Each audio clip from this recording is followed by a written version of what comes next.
Thank you sa pag-click ng aking video. Good day po sa lahat ng mga nanonood. Sa mga bagong viewers at napadaan lang. By the way, I'm Tita Eda. Welcome to my channel. Ang channel na maghahatid sa iyo ng dagdag kaalaman tungkol sa government services, bagong mga balita at informative videos na galing sa legit na resources. Mag-subscribe na para updated ka. At this juncture, we would like to hear our counterpart from the House of Representatives, our dear friend, our good friend, Congressman Rodolfo M. Ordanes, party list ng senior citizen. Sir, you have the floor.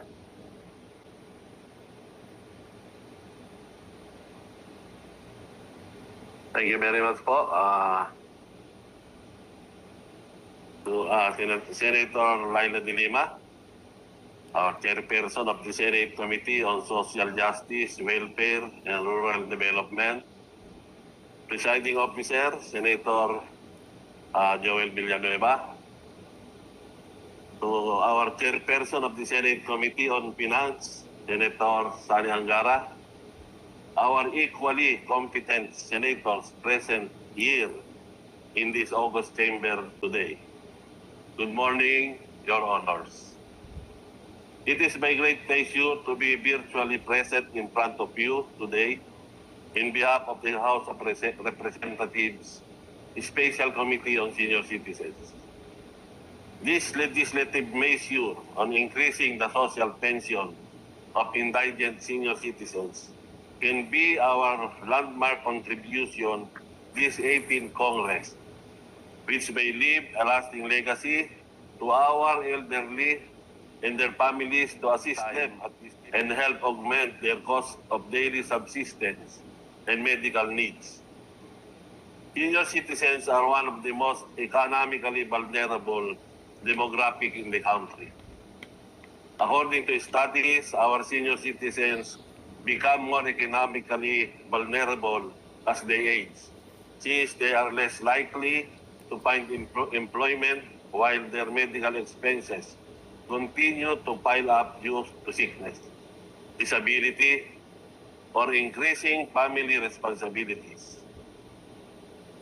According to statistics on Social Security in 2019, out of the projected 8.8% of the Philippine population, which will comprise senior citizens, studies suggest that only 20% of them will benefit from retirement of old age pensions. Meanwhile, about 3.8 million of indigent senior citizens is covered by existing government social pension program. Thus, under existing measures, almost 55% of the senior citizens are receiving no pension at all. Therefore, our current measures are clearly inadequate to protect our vulnerable seniors, since it leaves a multitude of them outside the protection of our government. And even for the seniors who are already receiving pension, the continuing rising cost of living in the country, the unemployment of household members arising from the pandemic and other conditions necessitate the need to supplement the funds available to them. Without the proposed measure, millions of senior citizens, regardless of indigency, will be placed at a high risk of economic insecurity and resulting poverty. However, it is hoped that the validated or waitlisted 4,599,589 senior citizens in the DSWD green-listed indigent social pension beneficiaries as of January 21, 2022 will be afforded the funding they need as well.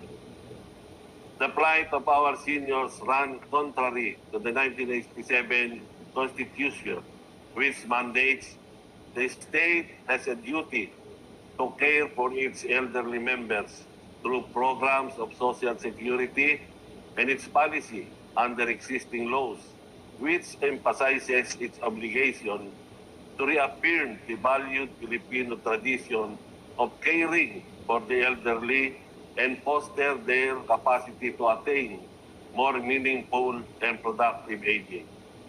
More than 2 years na po ang COVID-19 pandemic with the lockdowns, slumping economy, threatened recession and public fatigue.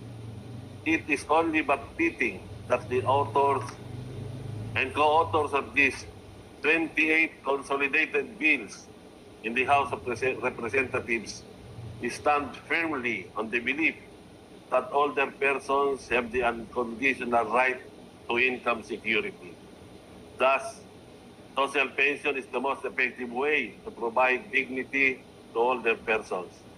This bill may yet be our relevant response to provide indigent senior citizens with economic security they deserve to safeguard their welfare. With the foregoing premises, I am urging this committee to favorably consider this important measure. Sa ating pong mga pinakamamahal na senador, maraming salamat po sa inyong pagmamahal sa aming mga senior citizens. Muli po, maraming salamat po at mabuhay po tayong lahat. Thank you. Thank you very much, Congressman Ompong Ordonez of Senior Citizens Party List. We'll proceed now with different government agencies, and then we go with the People's Organization of Senior Citizens. Let's hear now from the Department of Budget and Management. We have here with us Mr. Mark James Evangelista, Chief Budget and Management Specialist. Sir, you're recognized. Magandang umaga po sa atin po napakagaling na testament. And Senator Risa, Senator Amy, Senator Binay. So, on the part of the DBM po, we would like to state po that we recognize and support the intention of the bills. As a matter of fact po, for this year, for FY 2022 meron po tayong allotment na 25 billion under ng DSWD budget for 500 pesos provision for the 3,835,066 indigent senior citizens. Considering po yung provision po ng bill, given this constant figure of 3 million indigent senior citizens, it would be 50 billion po, dear Senator. So, we would also like to be clarified po at this point po, ano po ba talaga yung gagawin po nating basis or official number po ng beneficiaries so that the department would be able to come up with a more than accurate number for the required budgetary allocation po for the coming year. Of Senior Citizens, Chief Commissioner Attorney Franklin Quijano. Sir, you're recognized, sir. Thank you.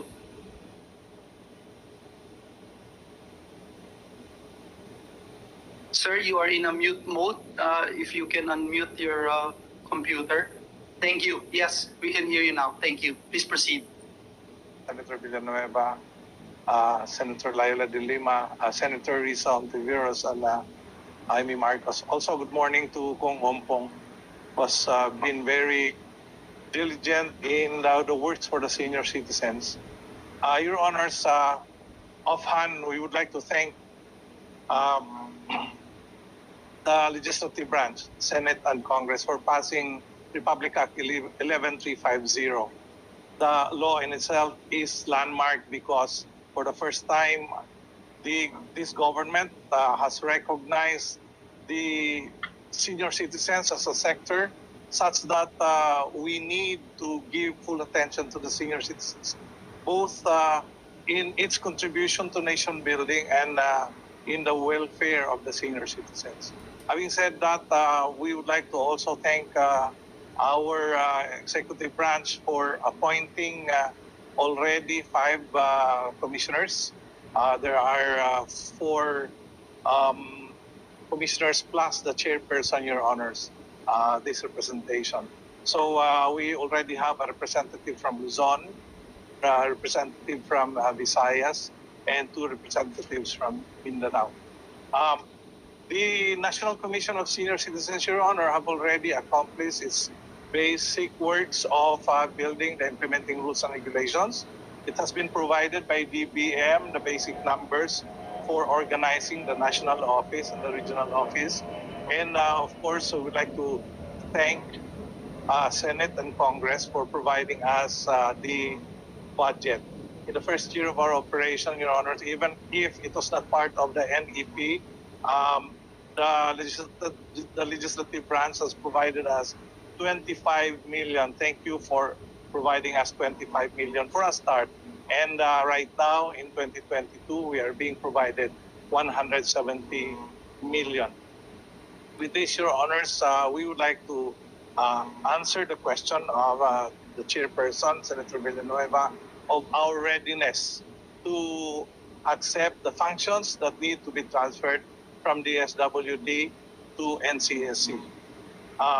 Having been prepared for that, Your Honors, we would like to hope that we'll be able to expedite the transfer of the functions.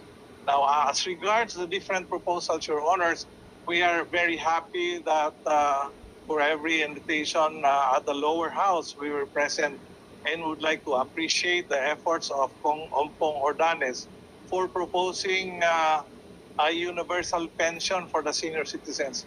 It may just be unfortunate, Your Honors, that this measure did not pass the plenary. I don't know for what reason, but the proposed bill that Kong Ompong has passed to the Senate would be from 500 to 1,000. In all this, Your Honors, we are supportive, although the Commission has not yet met. Since we'll still be meeting on Thursday, we would like to also reserve our position papers for the measures that are being proposed by Senate. Overall, Your Honors, we are really thankful and grateful of the efforts both of Senate and Congress. Thank you very much, Your Honors. Thank you.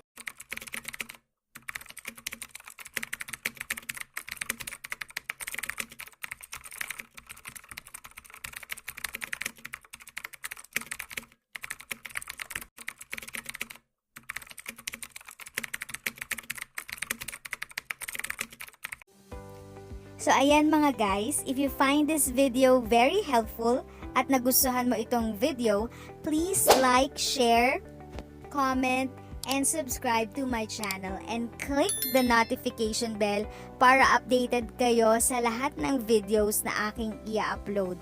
Thank you ulit sa pag-tune in nyo sa aking channel. Again, this is Tita Eda. If you have a questions and you want information, just visit Tita Eda's channel. Continue to be a blessing and stay safe.